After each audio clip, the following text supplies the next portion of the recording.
25 years ago, I moved into this very house.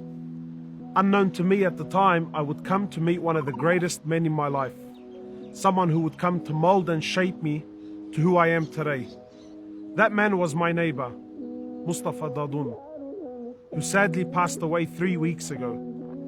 From the day I met this man as a boy, everything about him was special. He always spoke to me like I was an equal, like I was a grown-up, like I was someone of importance.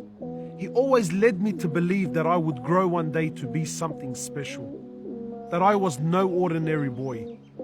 I remember most mornings standing on this very driveway waiting for him to pick us up to school, and he always met us with a smile on his face. This man was more than a neighbor. He was a father, he was a friend, he was an older brother. This man redefined to me what it meant to be religious, what it meant to be a Muslim. He embodied every praiseworthy quality into one man. This man worked 3 jobs just to provide for his family, and yet still was the best husband I ever saw in my life, who always showed love and affection towards his wife and his family. The best father I ever knew, always had time for his children, would joke and laugh and spend time with them. I remember once, for one of his kids who felt like a pizza at like 1 in the morning, he drove half an hour just for that pizza to put a smile on his child's face. This man embodied the best of qualities. Wallah, I am envious and I am thankful to Allah that I was able to live and meet and have such a man like this in my life.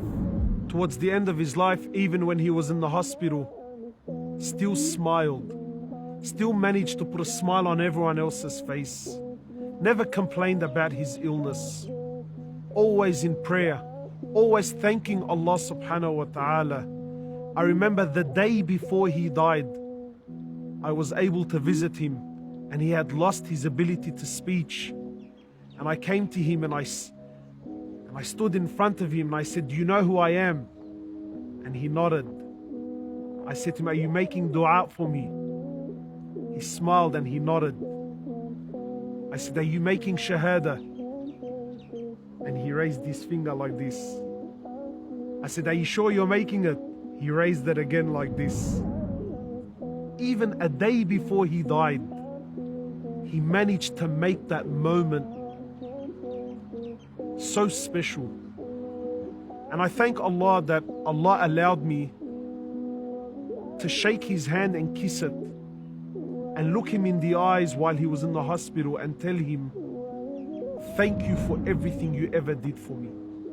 That I will never forget every moment I spent with you and every sacrifice you ever did to make my life that little bit better." I thank him so much and I ask Allah to give him no less than Firdaus al-A'la.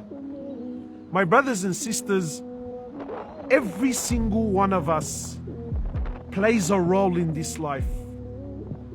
You are far more important than what you really think. Because every one of us is either a mother or a father or a neighbor or an employee or a worker. And somewhere out there, there's a young boy or a young girl that's looking up to you. What seed are you planting in people's hearts? What vibes do you put out? And more importantly, how will we be when we die? Will we be thanked or will we be forgotten? This man was no scholar. This man was no celebrity. But by Allah, one of the greatest men I ever met in my life. And I pray for him like I would pray for my father. This is a true Muslim.